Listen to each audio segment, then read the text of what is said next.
എന്റെ പപ്പയ്ക്കയുടെ വലിപ്പം കണ്ട. സാധാരണ ഇത് വലുതാവണേണ്, പക്ഷെ ഇത് വലുതാവത്തില്ല. ഇത് എണ്ണ സൈസ്. ഇനി വലുതാവുമെന്ന് എനിക്ക് അറിയത്തില്ല. നല്ല മധുരമാണ്. പിന്നെ എന്റെ കൃഷിത്തോട്ടം കാണാം. അത്രയും ഇങ്ങനെ പിടിക്കണ മൈക്ക് താക്കത്തില്ലേ. ഞാൻ രാവിലെ പറഞ്ഞൊരു കറിവേപ്പിലയുടെ കാര്യം. മണ്ണെല്ലാം കൂടെ ഇടിഞ്ഞ് ഇതിന്റെ മൂട്ടിൽ നിന്ന് ഞാൻ കുറെ പറിച്ചെടുത്തുണ്ട്. പിന്നെ ഒരു കല്ല് ഇങ്ങനെയായിട്ട് ഉറപ്പിച്ച് വെച്ചു. ഇനി കുറച്ച് ഇഷ്ടികയൊക്കെ കൊണ്ട് വെച്ചിട്ട് അട കൊടുക്കണം. വേറെ എന്തെങ്കിലും സെറ്റപ്പ് ചെയ്ത് വെക്കണം. അപ്പോഴേ ഒരുപാട് ഇതുണ്ട്. കോവയ്ക്ക ഇതുണ്ട് കിടക്കണം. പൂ വരണുണ്ട്, ഇഷ്ടംപോലെ പൂ വരും. പക്ഷെ പൂ വരും, അങ്ങ് പോവും. പൂ നിറയെ പൂ വരും, അങ്ങ് പോവും. പിന്നെ എന്റെ പയറിന്റെ ഇതൊക്കെ കണ്ട. അപ്പൊ എന്റെ സമയം ചെലവഴിക്കുന്നത് ഇനി എന്റെ മൂട്ടിലിരുന്ന് കുറച്ച് കൃഷിക്കാര്യം. ഇനി ഒരു കാര്യം ഞാൻ കാണിച്ചു തരാം. ഇനി വാ ഞാൻ കാണിച്ചു തരാം. കിടക്കുന്ന സാധനം കണ്ട. ഈ കിടക്കുന്ന സാധനം കണ്ടതേ. ഇവിടെ നിറയെ ഉണ്ട്. ഇതെന്തെന്നറിയാം? ഇതാണ് പുതിനയില. ഒരു 2 കമ്പ് വെച്ചാണ്. നിറച്ചുണ്ട് പുതിനയില, ഇഷ്ടം പോലെ ഉണ്ട്. നിറച്ച് കിടക്കും പുതിനച്ചെടി. ഇതാണ് നമ്മളെ തീയൽ വയ്ക്കുന്ന ചേമ്പ്. കൊണ്ടണ്ട. എനിക്കൊരാഗ്രഹം, ഗ്രോ ബാഗിൽ വെച്ച്, ഇവിടെ ഉണ്ട് തീയൽ വയ്ക്കുന്ന ചേമ്പ്, ചുവപ്പ് ചേമ്പ്. ഈ ഗ്രോ ബാഗിൽ വെച്ചൊരു പപ്പയ്ക്ക കിട്ടുമോ ഇല്ലെന്ന് എനിക്കൊന്ന് പരീക്ഷിക്കണം. ഞാൻ ഗ്രോ ബാഗിൽ വെച്ചിട്ടുണ്ട്. അപ്പൊ ഇത്രയായിട്ടുണ്ട്. എനിക്ക് ഭയങ്കര ഇഷ്ടമാണ്. അപ്പൊ മഴയ്ക്ക് മുമ്പായിട്ട് വന്നേ ഇതിന്റെ ഇതൊക്കെ ഒന്ന് പിടിച്ചു കെട്ടി. അപ്പൊ എനിക്ക് ചരടില്ലാത്തോണ്ടിട്ട് എന്റെ അനിയത്തിൻ്റെ ഒരു സാരി അവിടെ കിടന്നേ. അപ്പൊ ഞാനത് കീറിയിട്ടിട്ടുണ്ട്. ഇനി അതൊക്കെ കൊണ്ടൊന്ന് വള്ളി ചുറ്റിയൊക്കെ ഇട്ട് കൊടുക്കണം. പയറിന്റെ വള്ളിയെ കയറിപ്പോണം. അത്രയും ദൂരം കയറിപ്പോയി. ചില ആൾക്കാർ ഇതിന്റെ തണ്ട് പറിച്ച് തോരൻ വയ്ക്കും. പക്ഷെ എനിക്ക് തോരൻ വെക്കാനായിട്ട് തോന്നുന്നില്ല. കാരണം എന്താ പറയുക, ഒരുപാട് കുരുന്നില. കിട്ടിയാൽ സ്കൂൾ തുറക്കുന്ന സമയമാകുമ്പോഴത്തേക്ക് നമുക്ക് ഇതിൽ നിന്ന് പയറെടുത്ത് മെഴുക്ക് പുരട്ടാം, തോരൻ വയ്ക്കാം, സാമ്പാറിലിടാം, അവിയൽ വയ്ക്കാം. അപ്പൊ ഇത് ഏത് പയറെന്നറിയാം? ഇത് 2 വിത്തുണ്ടാന്ന് അറിയത്തില്ല. പക്ഷെ ചുവപ്പ് പയറാണ്, മറ്റേ വയലറ്റ് കളറല്ലേ അതിന്റെ. അപ്പൊ നിറച്ചിട്ടിട്ടുണ്ട്.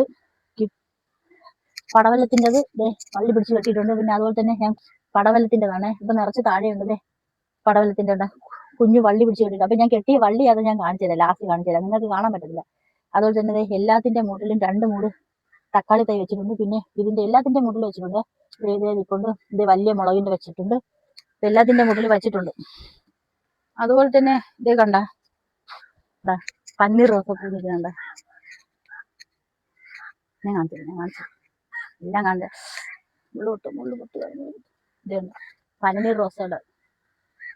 അതുപോലെ തന്നെ വെള്ള റോസയുണ്ട്. വെള്ളതേ അവിടെ ഉണ്ട്. ഇതേതെന്നറിയാം? പട്ട് റോസ, കല്യാണ റോസയാണ്. നല്ല ചുവപ്പ് കല്യാണ റോസ. ഇതിന് പിന്നെ ഞാൻ ഒരു സാധനം കൂടെ കാണിച്ചു തരാം. പൊന്നാങ്കണ്ണി ചീര നിറച്ചുണ്ടെന്ന് ഞാൻ പറയില്ല, നിറയെ കിടപ്പുണ്ട് പൊന്നാങ്കണ്ണി ചീര. ഇഷ്ടം പോലെ കിടപ്പുണ്ട് ഇവിടെ. എനിക്ക് ഈ ഇത്തിരി സ്ഥലത്ത് ഞാൻ ഇപ്പം തുടങ്ങിയ, ഇതിനു മുമ്പ് എനിക്ക് ഭയങ്കര ഇഷ്ടമാണ്. ഞാൻ ഇതിന്റെ ഇടയിൽ കുറെ സാധനങ്ങൾ കാണിച്ചു തരാം. നമ്മളെ കണിവെള്ളരി ഇല്ലേ, കണിവെള്ളരി, അതിന്റെ വിത്ത് കൊണ്ടിട്ട് ഇതേ, അയ്യോ നീ വന്നു, അതിന്റെ എന്തോ പൊടിച്ചു കിടപ്പുണ്ട്. ശംഖു ഞാനിപ്പോ മറിഞ്ഞു കിടക്കാം. ശംഖു ഇത് കുളം തമരയിലുണ്ട്. പിന്നെ കേശവർത്തിനി പൊടിച്ചു കിടപ്പുണ്ട്. കേശവർത്തിനി ഇത് നിറയെ കിടപ്പുണ്ട്. എണ്ണ കാച്ചാനായിട്ട് ഇതേ കേശവർത്തിനി. മഴ പെയ്തപ്പോഴത്തേ നല്ല കിളിർത്തൊക്കെ വന്നു. പിന്നെ ഇതൊക്കെ ഇത് ഊളം തമരയില്ല, പച്ചില മരുന്നാണ്. പിന്നെ അതേ പൊന്നാങ്കണ്ണി ചീര. ഒരു കമ്പ് വെച്ചതേ, ഇതൊന്ന് വെച്ചാൽ മതി കൂട്ടുകാരെ. എന്റെ കൂട്ടുകാരെല്ലാം ദൂരമായിപ്പോ. അല്ലെങ്കിൽ തരാം. ഈ ഒരു കമ്പ് എന്റെ മാമി തന്നതാണ്. ഇതുപോലെ ഒരു ചെടി തന്നതാണ്. ഇപ്പൊ ഇവിടെ മൊത്തം പടർന്നത്. ഇല പറിച്ച് തോരൻ വെച്ചു. ഞാൻ മുമ്പ് പറിച്ച് തിന്നുമായിരുന്നു. ഇപ്പം തിന്നത്തില്ല. കാരണം എന്ന് പറയാം, അല്ല രാത്രി നമ്മൾ അറിയത്തില്ല, വല്ല എലിയൊക്കെ വന്ന് മൂത്രം ഒഴിച്ചാൽ ഇല്ലെന്ന് പറയട്ടെ. അതുകൊണ്ട് അങ്ങനെ ചെയ്യത്തില്ല, അങ്ങനെ ചെയ്യില്ല. നിറച്ചുണ്ട്. പറിക്കണമെങ്കിൽ കുറച്ച് നമുക്ക് തോരൻ വയ്ക്കാം. പിന്നെ അതിന്റെ ഇടയിൽ കൂടെ തന്നെ കോവന്റെ വള്ളി. എനിക്ക് ഭയങ്കര ഇഷ്ടം ഇതൊക്കെ. കണ്ട ഒരു വനം പോലെ കിടക്കണം, കാട് പോലെ. കണ്ട കാട്ടിന് ഇതിന്റെ ഇടയ്ക്ക് ഇനി ഒരു സാധനം കാണിച്ചത്. അമ്മമ്മ ഡ്രാഗൺ ഫ്രൂട്ടിന്റെ സാധനം ഉണ്ട് ഇതിന്റെ ഇടയിൽ. ഇതിന്റെ പേര് പറയുമ്പോൾ ഡ്രാഗൺ ഫ്രൂട്ട്. ഡ്രാഗൺ ഫ്രൂട്ട് അതിൻ്റെ ഇതുണ്ട്. ഇനി കുറെ സദ്യന്റെ കോവലിന്റെ പാവയ്ക്ക അതാ ഇനി പാവയ്ക്ക. അപ്പൊ ഇനി കെട്ടിയ വള്ളിയായിരുന്നു ഞാൻ കാണിച്ചു തരട്ടെ. വള്ളിയെ കെട്ടിയായിരുന്നു. വേറെ ഒരു വള്ളിയല്ല, ഇതെന്നെ ഉണക്ക ഓലയുടെ ഇതൊക്കെ തന്നെ ഇതിട്ടാണ് ഞാൻ കെട്ടണതേ. പാവയ്ക്കയിൽ ഇത് പൂക്കളൊക്കെ വന്നിരിക്കുന്നു. എനിക്ക് ഭയങ്കര ഇഷ്ടമാണ് കൂട്ടുകാരെ. ഞാൻ വയ്ക്കണേൽ എന്തെങ്കിലും ഒരു കാ കിട്ടാൻ ഭയങ്കര ഇഷ്ടമാണ്.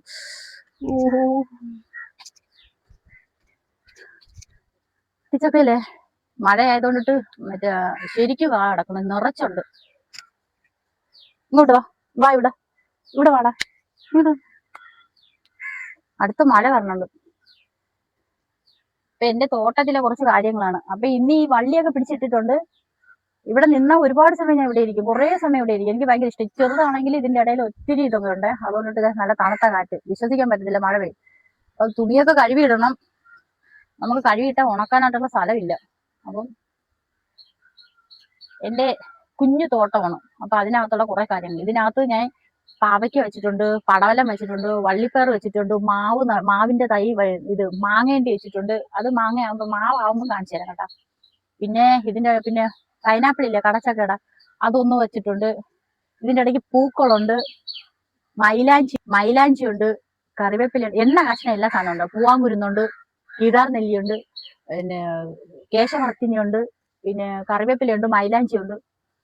പിന്നെ പൂക്കളായിട്ട് മറ്റേ എന്തോ പൂക്കള്, അതൊക്കെ ഓർക്കിള്, പിന്നെ കുറേയുണ്ട്, എനിക്ക് അറിഞ്ഞൂടാ. കറ്റാർ വാഴയുണ്ട്. അതിപ്പോ ഞാൻ വലുതയുടെ മൂടൊക്കെ വന്നു. അപ്പൊ ഇതൊക്കെയാണ് എന്റെ തോട്ടം. ഇപ്പൊ തീയലിനൊന്നും ഇല്ലെങ്കിൽ ഇതേ ഒന്നൊരു കണ്ടെടുത്ത് തീയൽ വയ്ക്കേണ്ട ചേമ്പുണ്ട്. തീയൽ വയ്ക്കുന്ന ചേമ്പുണ്ട്. എന്താ വലിയ തൈ വാങ്ങിച്ചുകൊണ്ട് വെച്ചിട്ടുണ്ട്. ഭയങ്കര ചൂടാണ്.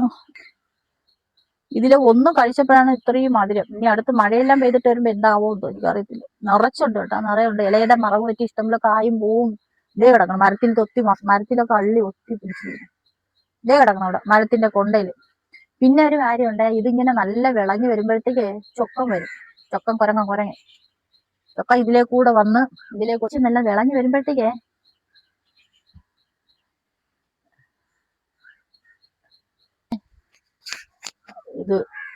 അത് നല്ല വിളഞ്ഞു വരുമ്പോഴത്തേക്കേ ഇതിലേ കൂടെ പിന്നെ ഇപ്പം ഇത് വിളഞ്ഞു വരുന്ന സമയത്ത് സ്കൂൾ സമയമാണ്. ആ സമയത്ത് കുരങ്ങന്മാർ ഇറങ്ങും. അപ്പോഴത്തേക്ക് അവർ ഇതിലേ കൂടെ എല്ലാ വീട്ടിന്റെ സൈഡിൽ കൂടെ നടക്കും. എന്തെന്നറിയോ, പപ്പായ പഴുത്തത് കഴിക്കാനായിട്ടും, തക്കാളി പഴത്തിന്റെ സീസൺ വരുമ്പോഴത്തേക്ക്, അതുപോലെ പച്ചക്കറികൾ വളർന്നു വരുമ്പോൾ കത്തിരിക്ക, തക്കാളി, ഇതൊക്കെ അവർ എടുത്തോണ്ട് പോകും. നമ്മളിവിടെ നിന്ന് പണ്ടൊക്കെ തക്കാളിയൊക്കെ എടുത്തോണ്ട് പോകുന്നു. എനിക്ക് ഇഷ്ടം പോലെ ഉണ്ടായിരുന്നു ഈ ഭാഗത്തെ. അതുപോലെ ഈ ആത്തിച്ചക്ക നല്ല വിളഞ്ഞു വരണ്ട അതിനു മുമ്പ് തന്നെ അവരെല്ലാം പറിച്ചോണ്ട് പോകും. പിന്നെ അവരായതുകൊണ്ടിട്ട് നമ്മൾ കൂടുതലൊന്നും ഇല്ലല്ലോ, അവര് ഇതൊക്കെയല്ലേ കഴിക്കത്തുള്ളൂ. പണ്ടൊക്കെ വരുമായിരുന്നു നമ്മുടെ അടുത്ത്. അപ്പൊ എനിക്ക് അറിഞ്ഞൂടാതെ ഞാൻ മീൻ പൊരിച്ചതൊക്കെ കൊടുക്കുമ്പോ എന്റെ അണ്ണൻ പറയും അവര് മീനൊന്നും കഴിക്കത്തില്ല, കപ്പയും പഴമൊക്കെ കഴിക്കുള്ളൂ. അത് 2 ദിവസം കൊടുത്തപ്പോൾ 3 സ്ഥിരമായി. പിന്നെ നമ്മൾ കൊടുക്കത്തില്ല, ഭയങ്കര ശല്യമാകും കേട്ടോ. പിന്നെ വീട്ടിനകത്ത് ചാടി കറങ്ങുന്നു. അങ്ങനെയൊക്കെ ഉണ്ട്. നല്ല അന്തരീക്ഷം, വിശ്വസിച്ചിരിക്കാൻ പറ്റത്തില്ല. ചെടിയൊക്കെ നല്ല വെള്ളം കിട്ടുന്നുണ്ട് കേട്ടോ, അതാണ്. പിന്നെ മെയിനായിട്ട് തുണികൾ കഴുകിയിടാൻ പറ്റത്തില്ല.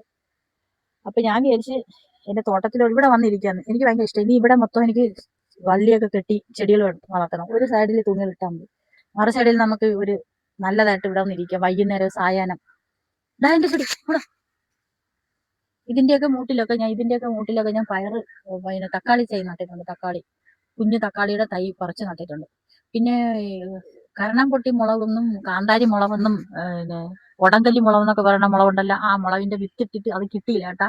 അപ്പൊ ഞാൻ വേറെ മുളകിന്റെ വിത്തൊക്കെ ഇട്ടിട്ടുണ്ട്. കിട്ടണമെങ്കിൽ കിട്ടിട്ട് മറ്റേ തൈ വെച്ചതൊക്കെ ഞാൻ തന്നെ വിത്തിട്ട് ഞാൻ തന്നെ പൊടിപ്പിച്ചെടുക്കുന്ന സാധനങ്ങളാണ്. പുറത്തുനിന്ന് അങ്ങനെ വാങ്ങിക്കത്തില്ല. എനിക്ക് കറക്കി കിട്ടണതും വാങ്ങിക്കുന്നതും പൈസ കൊടുത്ത് വാങ്ങിക്കുന്ന സാധനങ്ങളും ഇതൊക്കെ എനിക്കൊരു ഒരു കൂട്ടുകാർ തന്നതാണ്. എനിക്ക് പരിചയമുള്ള ഒരു കൊച്ചു തന്നതാണ് കുറച്ച് പയർ, അങ്ങനെയൊക്കെ വെച്ചാൽ. അപ്പൊ ഇതൊക്കെയാണ് എന്റെ പച്ചക്കറി തോട്ടവും പൂന്തോട്ടത്തിന്റെ വിശേഷങ്ങൾ. പൂക്കളുണ്ട്, കറിക്കുള്ള സാധനങ്ങളുണ്ട്, അങ്ങനെ എല്ലാം ഉണ്ട് ഇതിനകത്ത്. മരുന്ന് വർഗ്ഗങ്ങളുണ്ട്, മുല്ലപ്പൂവുണ്ട്, പിച്ചിയുണ്ട്, എല്ലാം ഉണ്ട്. മുല്ല അവിടെ ഉണ്ട്, പിച്ചി താഴെ നിൽപ്പുണ്ട്. പിച്ചിയിൽ പൂവൊന്നു, മുല്ലയിൽ പൂവൊന്നു. ഒരു മുല്ലയുണ്ട്, പിച്ചിയുണ്ട്. ഇപ്പം പിച്ചിയും പൂത്തു തുടങ്ങി. പിന്നെ ശംഖുപുഷ്പത്തിന്റെ പൂക്കൾ നിറച്ചുണ്ട്. അപ്പം സാധാരണ എല്ലായിടത്തും കണ്ടുവരുമ്പോൾ തന്നെ എന്റെ വീട്ടിലുള്ളത് ശംഖുപുഷ്പത്തിന്റെ പൂവും പിച്ചിയുടെ തൈയും കൂടെ കൂട്ടി പിണഞ്ഞാണ് കിടക്കുന്നത്. അപ്പം രണ്ടുപേരും കൂടെ ഇങ്ങനെ കെട്ടിപ്പിടിച്ച് കിടക്കുമ്പോൾ അവിടെ നിറച്ചുണ്ട്. അതിന്റെ ഇടയ്ക്ക് പിച്ചിയുടെ മുട്ട് വന്ന് പിച്ചിപ്പൂ വിരിഞ്ഞിട്ടുണ്ട്. ഇവിടെ നിൽക്കുന്നത് മുല്ലത്തൈയാണ്. ഈ ഭാഗത്ത് മുല്ല നിൽപ്പുണ്ട്. പിച്ചിയുണ്ട്, മുല്ലയുണ്ട്, റോസയുണ്ട്. ഇനി എനിക്കില്ലാത്ത കനകാംബരം, അത് ഞാൻ എവിടെന്നെങ്കിലും കൊണ്ടുവയ്ക്കും. പൂക്കളെ എനിക്കിഷ്ടമാണ്, പച്ചക്കറികളെ എനിക്കിഷ്ടമാണ്. ഇതാണ് എൻ്റെ ഇഷ്ടപ്പെട്ട വിനോദങ്ങൾ. മനസ്സിന് വിഷമം തോന്നുമ്പോൾ ഞാൻ ഓടി വരും. കുഞ്ഞു തോട്ടമാണെങ്കിലും കുഞ്ഞു ചെടികളാണെങ്കിലും എൻ്റെ ഇടയ്ക്ക് ഒന്ന് കുറേ നേരം ഈ ബക്കറ്റൊക്കെ എടുത്തിട്ട് അവിടെ ഇരിക്കും. ഒരു മാന്തിയുണ്ട്. അപ്പം എൻ്റെ മാന്തി കൊണ്ടുവന്നിട്ട് എവിടെ എന്ത് കൊണ്ടിട്ടോ കണ്ടില്ല കൂട്ടുകാരെ. ഇവിടെ എവിടെയോ കാണും, കണ്ടില്ല. അപ്പോൾ ഈ വീഡിയോ ഇഷ്ടപ്പെട്ട എല്ലാവരും ഒന്ന് സപ്പോർട്ട് ചെയ്യണം. ലൈക്ക് അടിക്കുക, ഷെയർ ചെയ്യുക. എല്ലാവരും ഒന്ന് കമൻ്റൊക്കെ ഇടണം കേട്ടോ.